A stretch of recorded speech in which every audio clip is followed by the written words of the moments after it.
Are live. All right, this training video is to talk about how to do cost to complete and how to use the cost to complete template. Welcome to Jack and Oz for the willing participants today. So last time we met, we talked about reviewing job costs, and we talked a little bit about setting up the job cost report template. A couple things I wanted to just review. I know Jack and I had a couple of follow-up discussions on it, just so that we're all on the same page. The cost to complete template is designed to be filled out a very specific way. This is the base template that we're all used to using. And so there's a set of formulas in here that look backwards and give us the change in the project from week to week. You'll see the formula actually says previous on the top here. Mm-hmm. So when we move this spreadsheet from week to week, we don't want to bring in a sheet from a template or sheet from another page. We always want to make sure that we create a copy and move it to the end so that the next week is to the right of the previous week.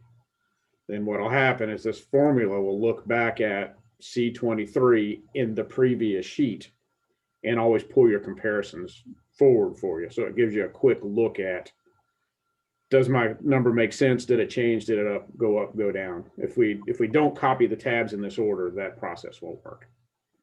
Right? Does that make sense to everybody? Mm-hmm. So going back to a little bit of review from last week as well, what's the purpose of us doing cost to complete on our jobs? To see if we're running into trouble in certain areas where we're over, try to figure out how to make it up. Right. See the overs and unders coming and be able to adjust as we go along, right? Yeah, 100%. So what we want to talk about today, and I'm going to jump a little bit, my screen's large, I'm going to jump around a little bit. What we want to talk about today is working in the cost to complete spreadsheet when projects are between 0 and 75%, and working in the spreadsheet when they're between 75 and 100%. Theoretically, and the theory behind that is there's a point that a project reaches where we can be more detailed in our cost to complete estimates, right? And so we picked 75% as a point in a project where we can go from more of a macro, I know I'm over, I know I'm under kind of estimating, to we're mostly complete, so I know most of my line items and I can get more detailed and granular in my into project projections, right? So that's the reason we picked 75%, and that's the reason that it changes at that point in time. The reality is the correct way to do cost to complete is the 75 to 100 way. It's the detailed way. It's just so time consuming and inaccurate early. We use the cleaner way early. So I'm going to pop this a little bit larger. Hopefully everybody can still read.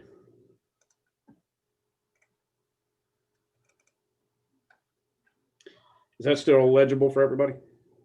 Yes. Yes. Except for Jack, who's a little old. My eyes are killing me today too. Yeah. All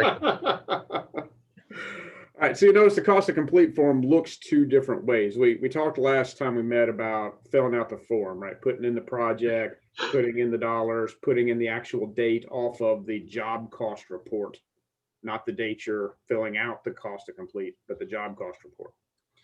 It automatically generates the percentage, and it does that by doing the math between 41 and 12,000, right? So it puts that number in, and as you've been through it a couple of times, you'll see that early on, the left side and the top right are highlighted for use, and as the projects move farther through the process, you'll see that the left side grays out, the right side becomes highlighted, and the bottom right becomes highlighted, right?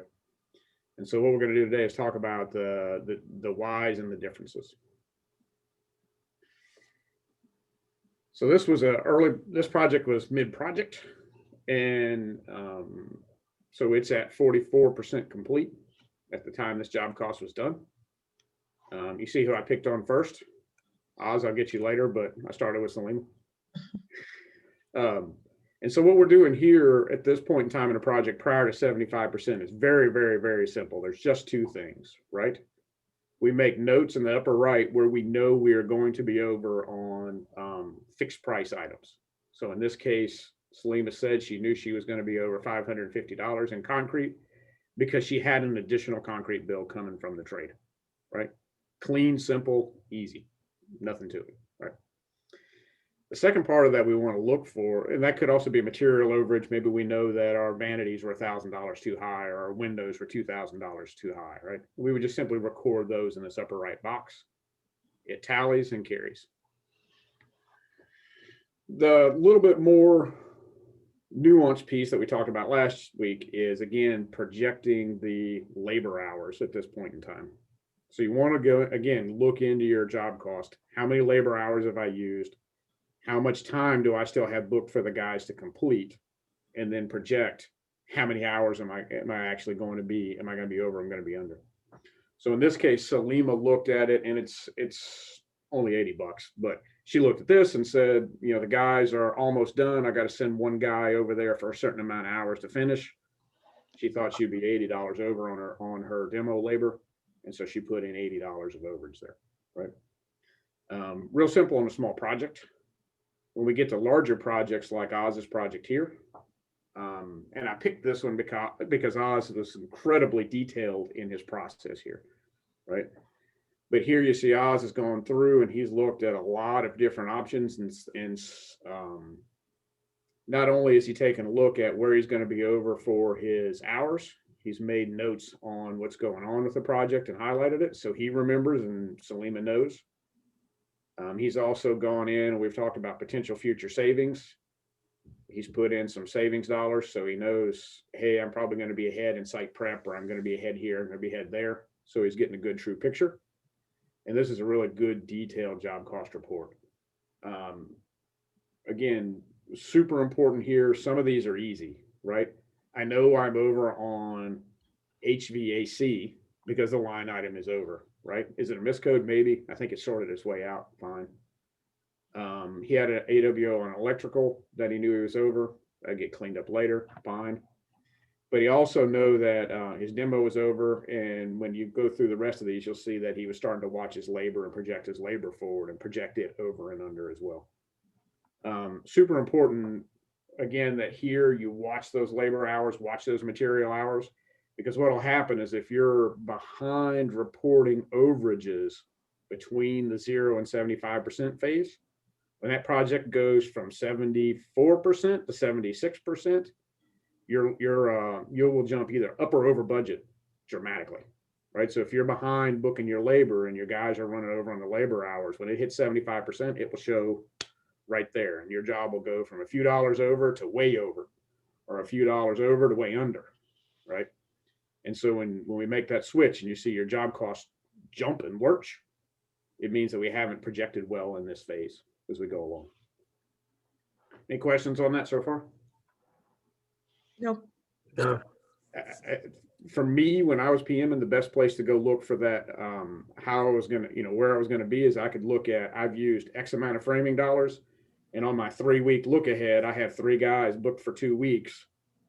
I can do the math, right? And say, I've got $1,500 in framing hours left. I have $3,000 worth of framing hours booked on my 3-week look ahead. I know I'm going to be $1,500 over, or I got to make an adjustment and shorten everything back in and compact it, right? So that gives you a chance to manage. Does that process make sense? Yes. Yeah, 100%. The 3-week look ahead is powerful as long as it's accurate. We are now currently using both contingency dollars and MO dollars in the estimates.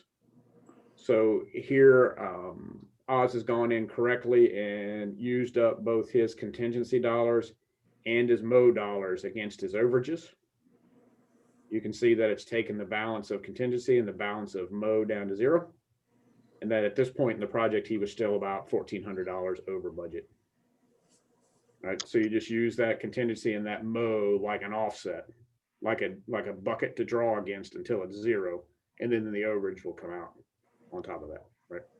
Hey, Mark, this is a really good point you raised, because looking at some of the job costs this week, I saw the balance on some of the contingencies were negative.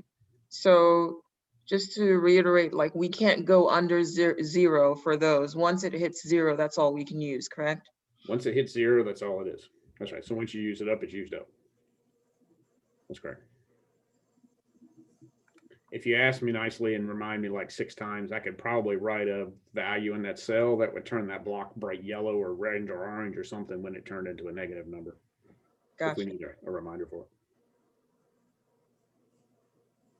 So flipping the job cost to the other side of the coin, once we get over 75%, becomes a little more challenging. If you guys remember, we looked at this one last week, and this was looked sort of on budget until we got over 75%, and then it lurched way over, right? And that was because that overage in the labor wasn't caught in the earlier cost to complete reports. So when it flipped to 75%, the reality comes in, man, it shows up, right? So this process of doing cost to complete changes the philosophy, right? So we're not just going in our heads and going, we know we're over on our labor, we know we're over on our trades, we know we're on our electrical, we know we're under on something else and adding it up. Now we're actually going in and going through the job cost reports and looking for a collection of items. The in-house labor becomes a flip, right? So now you got in-house labor in your job cost report, and it'll say you've used $1,000 worth of punch out. And you'll want to go in and say, okay, I need 2 guys for 3 days to do the punch out, and I need 1 guy for 2 days maybe to finish exterior trim.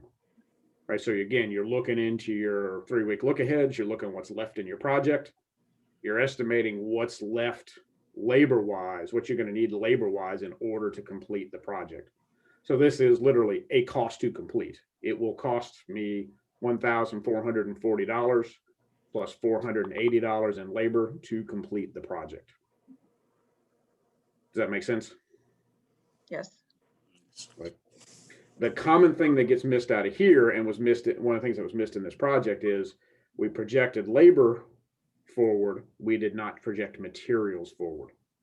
So if you have guys doing punch out work, they're going to spend some materials, right? If you have them doing trim work, they may still have trim materials, et cetera, right? So not only is there a labor cost to complete, there would also be a material cost to complete potentially as well, right? Mark, I think supervision gets missed also. Supervision gets missed quite frequently. That's correct. By now, you spent, the PDs have spent most of their time. The designers have spent most of the time. Unless you have a design issue, you wouldn't have to expect to put design in here. But you're right, supervision typically gets underestimated at this point in time. And then you'll go back through your job cost report. We looked at how to do this last week. Record your unbilled trades. Right, that's the people that have done work but haven't asked for money yet, which still shocks me, but the nature of the beast. You'll go in and add your warranty cost from your job cost report. So that's a flat fee inside the job cost report. If there is any mow left, which there was not here, but let's say this project was under budget, we'll look at one, we'll add our mow back in, and we would add our contingency back in as well. All of that adds up, goes into the system, does the math, and tells us we were at this point $8,000 over budget on this project. All that makes sense so far? Mm-hmm. Okay. Yeah. Yeah, I have a question. Mhm. It's for Beth. Previously, what we were doing is if we knew that we were going to get a credit back from a client. So for instance, say Carpet House, they messed up the drywall when they were installing. So we have to get the drywall guys to come do some patchwork. That'll cost us an additional $150, right? We want to back charge that to Carpet House. On that table where it says on billed trades and estimated in-house costs, we would account for the 150 there. So we would put that cost in there saying, this is a back charge to Carpet House. We would put it in as a negative amount in there to account for it. I think now Beth is deducting that amount from the job cost ahead of time if she knows. So then we don't have to account for it in here. Is that the case, Beth? If I get the email that states that we're back charging someone, then I would go ahead and already put it in QuickBooks as a credit against the code that you're talking about. So it'll be against flooring. So it should show up on your job cost reports already. Okay, perfect. Just wanted to make sure. I saw it on one of them, I think.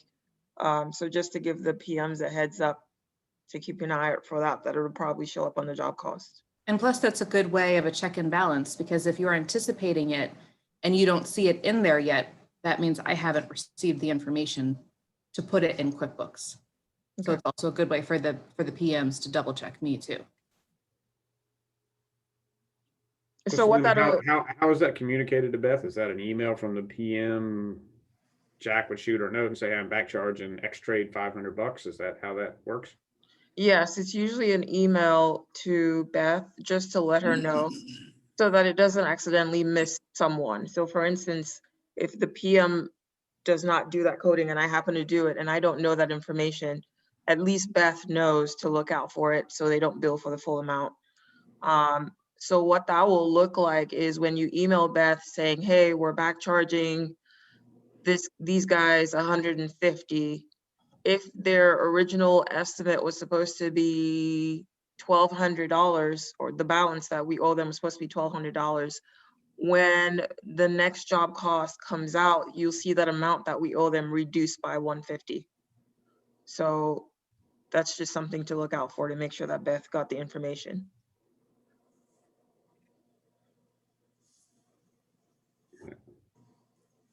Oz and Jack, y'all are cool with that? Yeah. Yeah, in fact, here was one here. This was in Regal Hop, right? Expected credit towards plumbing from flooring. There was your example right there. Mhm. Right.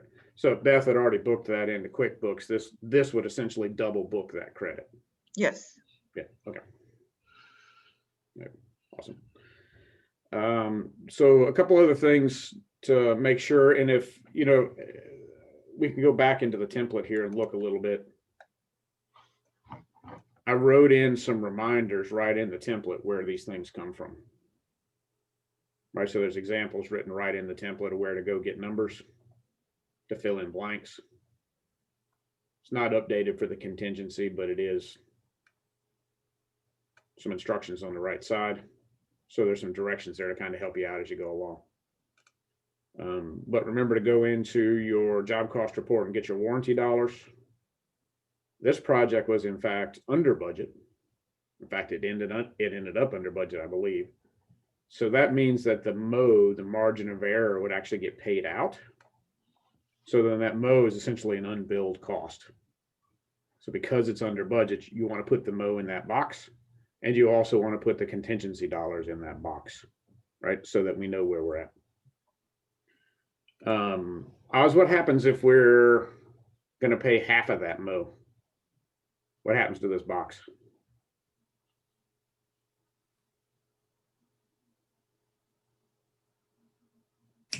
Half of that. So let's say we were over budget by $256. Mm-hmm. And we're using half the mow to cover overages. What happens? What does this box then look like? That should be, the half of that should be gone to probably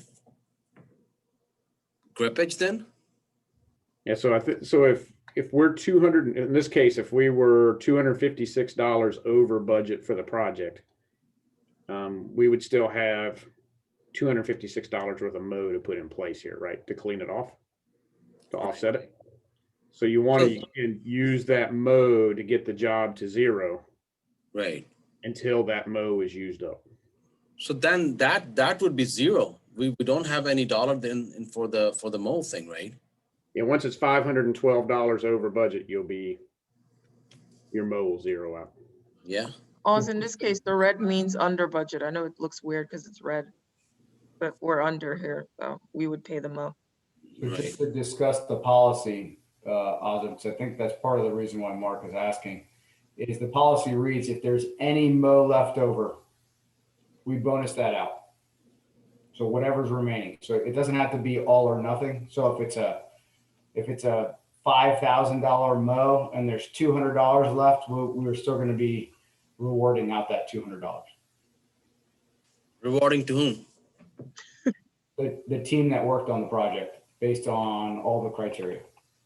Okay. Okay, so no matter what, if there's leftover money, Salima still wants to pay everybody. I didn't know that reward part. Anyway, Yep.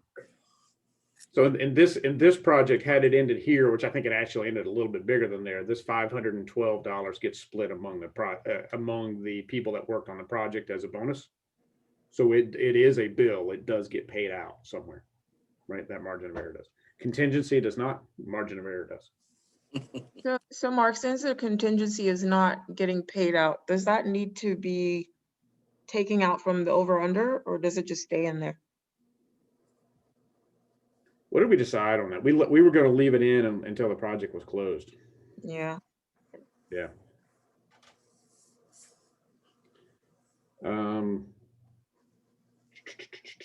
Then the last item here is AWOs.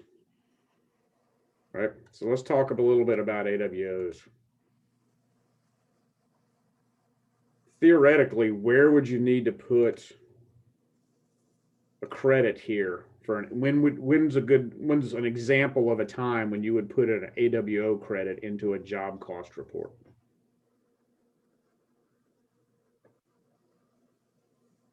when we are going beyond our, or maybe when we are having any overages there, then we can use those AWOs to compensate that cost, right? Jack, what do you think?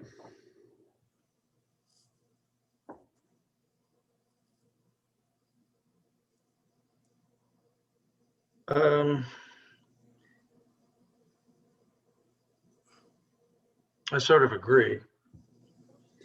So Thank you, Jack. I like it. So things to think about with AWOs, right? What this line item is trying to do is to account for costs that you have incurred where the AWO money has not made it into the job cost report. So let's say, for instance, you demo a wall, you find out it's rotten, you got to tear it out and temp support it. You've spent $2,500 doing that, but the job cost, the AWO hasn't been signed or it hasn't been coded and sent to Beth. So you've incurred $2,500 worth of cost, but you have not sent the $5,000 AWO to Beth to include in the job cost report. At that point in time, you want to offset the hard cost of that AWO on this line item. Does that make sense? Because you've incurred the cost, but you have not collected the funds. So what it'll look like is your job cost is $2,500 over budget because you spent $2,500. But in reality, the AWO comes through, it'll zero that number out. And you're talking about the highlighted area on the bottom, putting it down there. We're talking about this unapproved AWOs. Okay, well, if you're demoing a wall, that would happen normally before the 75%. So would you put that same information above? You could, Yes. yeah, you could, or you could just list it as an over under. I have seen Salima put in AWO to cover on the top, right? So maybe a better example is you get to the end and the inspector says, hey, you got to put in a code compliant handrail on those stairs, right, at final inspection. And you tell the client, hey, it's $1,500, the paperwork's going to trail, and you go get it in so you can get your inspection done, but you're still filling the AWO out, getting it signed, getting it to Beth, right? So you got $1,500 worth of hard cost for a rail. You got a $2,000 AWO coming. You want to make sure you even those numbers out. Well, that's why I hesitated to answer, because I thought, could I put it up at the top too? Correct. It could go on both ends. right? So essentially it's when you know you've got a cost you've incurred that has an AWO coming, right? You want to offset that cost with the AWO so that you're getting a good clean job cost report. Mark, this is before it hits the job cost. Once it hits the job cost, then we take it out. Once that AWO goes to Beth, once you code that AWO and send it out to Beth, it comes off here, right? Because then she'll have accounted for it in her numbers. So she'll have dollars against cost and it's clean. And Right. you'll see the estimate grand total increase because she's added that AWO. That's correct. Yep. That's correct. Questions on that? I think that that's clear. Okay. Yep, absolutely.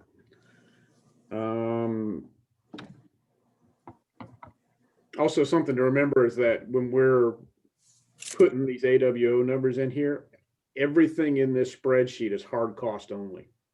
So if your AWO is $8,000, the hard cost in is probably $5,000. Make sure that the number you put in here is hard cost, not the full marked up AWO cost. Again, otherwise it'll make your numbers come out, right? Questions so far? So where would that difference go? If we put the hard cost here, where would that 3,000 go?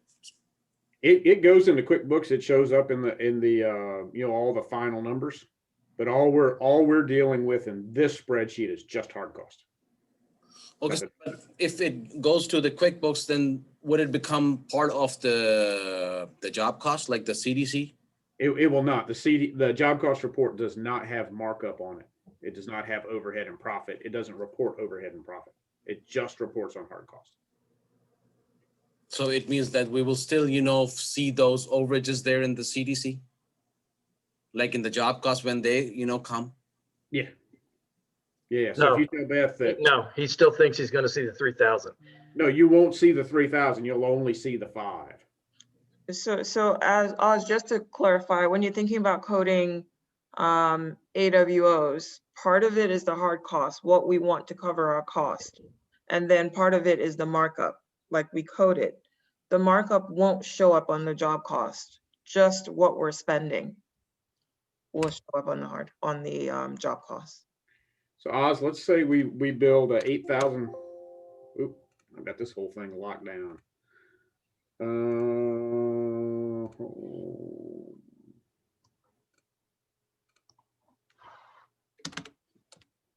Let's say we build an $8,000 AWO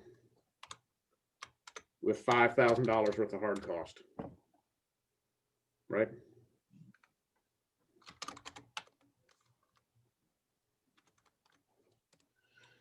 I don't have this approved yet. It's not quite out to Beth because maybe I don't have the last bill or something, but I've spent the 5,000 bucks. Whatever I had to do, I spent it, right? I'm just going to come down here and I'm going to put the $5,000 worth of hard cost in here, right? To offset whatever cost I've already spent.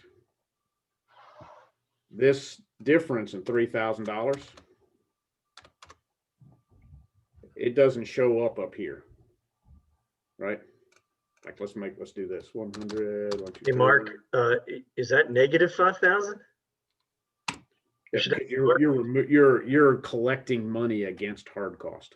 Mhm. So it should be negative, entered negatively. It should be entered negatively. That's correct. Because theoretically, this isn't a case where if I say in my current job cost report, I have $5,000 of that cost already. Say for the issue, it's that, right? I've spent the 5,000 bucks. I just haven't collected the money. So I'm spending and collecting to make that number 0.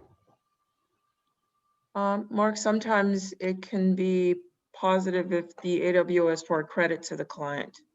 It could be positive if the AWO is to a credit to the client. That's correct. So let's say on the flip side of that, you're telling the client, oh, we owe you $1,000 for a tub that didn't come in, right? So I'm going to give you a credit of $1,000, right? Which brings my job cost back to 0 again. Right? Yeah. Okay. that make sense, Oz? Yeah. A little bit, but then again, you know, where would that 3,000 goes? It goes into QuickBooks and it shows up on the company's P&L as overhead and profit. Oh, so we can't see that, right? Anywhere. Yeah, that'll come out in your gross profit. That goes where it goes is the gross profit reward program. It goes into that pool, right? So it drives the gross profit of the company. Okay. Absolutely. So then we shouldn't be worried about, you know, some of those job costs when they come up with those overages. Then, you know, we know that, you know, that money has already gone somewhere else, right? In QuickBooks for that profit thing. And then, you know, we are okay. Oh yeah, you always want to be worried. 100%, right? So, right. So the company is built around, it's built around making that 40% gross profit, right? And so job costs are how do we manage the 60%, right? Because if I come in at 61 or 62 or 63 or 64% job cost, then I only have 30% gross profit to pay everybody's salary, pay the lights, pay the, you know, pay the bills, pay the truck, right? Pay the marketing, and pay out a gross profit reward at the end of the year, right? So what we're doing here is trying to stay in that 60% so that the 40% can go where it needs to go, right? So that $3,000 goes out and it goes into gas and marketing and salaries and reward programs and insurance. It goes to pay all that kind of stuff, right? That's why we collect it. That's why the goal here is to keep these things on budget, keep us at the 60%, so the 40% can cover all the costs it is to run the company off of. Mhm. Yeah, so let me just make a note, if you want us to go over overhead and profit, job cost, overhead, profit, P&L thing, we could do that as well. Absolutely. So that's the length of my presentation. What other questions do we have, guys? Yeah, I think most of the questions were, I don't have any. yeah, taken care. Yeah. So to recap, what you always want to do is just keep those numbers as accurate as possible going back into Beth. The P&Ls, how we gauge how healthy the company is running is all dependent on us knowing how well those jobs are actually doing in production. And that knowledge comes directly from you guys on a week in, week out basis, right? And so this is one of those little key critical cogs in the wheel that makes the whole financial side of the world run right, right? And then it also, again, we said it earlier, it's so important that you guys know I'm running over or I'm running behind, right? And what do I need to do to adjust? Where am I over, where am I behind? And what do I need to do to get myself back to that 60% marker, right? So I have one item to add. hit us. So we've been working and we have a whole process and the spreadsheet kind of guides everything and then eventually gets over to Beth so she can do the monthly financials. And what you'll see, what we're migrating over to is the cost to complete used to be then a separate item done monthly on top of our week to week things. And it's too much. So we try to get a little smarter. So what you'll see happen is we're trying to just utilize the weekly reporting for everything. So Beth and Salima will predetermine which weeks of which job cost we'll be using. And then whichever week that occurs, when you just do your weekly, this is the cost to complete for the projects, that'll be what's used and sent over to Beth. So the actual cost to complete for month ending won't be an additional task. It'll just be the same weekly routines that you would typically go through.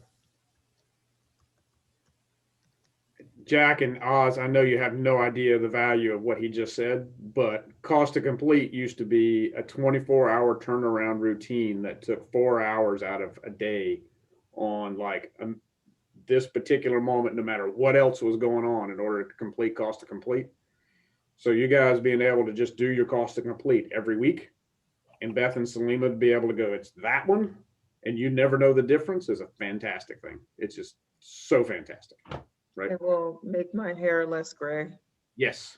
I remember you complaining about it all the time, Mark, so. It used to take the prior PDs hours half a day, most of a day in order to, Yeah, you said 4 hours, but it was 4 hours for like 4 or 5 people. correct. That's correct. Yeah. So anyway, so Beth and Salima will get together, pre-establish all those dates. So you won't see anything different besides your just weekly activities. And then Salima and Beth can work on that. Gotcha. Unless you miss doing your cost to complete 1 week and then we'll come hunt you down. What would really help me, I know sometimes you'll see my initials on your job costs. It's just me trying to remember things we've discussed in like the production meetings or in our level 10s that I don't see on the job costs. I might go in there and throw some things in there. If you could help me by extracting any information you have about your project from here and putting it on there as soon as you know, that would be super helpful to keep it as accurate as possible. Absolutely. Awesome. That's all we got, Slim. All good. Thank you. Thank All you. right. Thanks, guys. Bye.